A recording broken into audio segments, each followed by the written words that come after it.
Bentrovati al meteo. Cala un po' la pressione atmosferica, ma il tempo si mantiene tutto sommato buono. Il dettaglio di martedì 18 febbraio. Sul Veneto avremo molte nubi al mattino con cielo spesso coperto. Non si esclude anche qualche locale riduzione della visibilità sulle pianure. Dal pomeriggio rasserenamento con sole via via prevalente.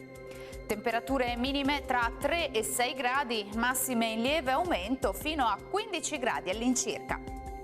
Ci spostiamo ora sul Friuli Venezia Giulia, dove sarà nuvoloso in mattinata anche con qualche goccia di pioggia, ma anche in questo caso migliorerà entro la serata. Temperature minime tra 6 e 7 gradi, massime invece tra 13 e 14 gradi. Poche novità sul Trentino Alto Adige, sole prevalente con poche nubi a carattere sparso un po' su tutti i settori. Temperature minime fino a meno 3 gradi, massime in aumento sui 14-15 gradi all'incirca.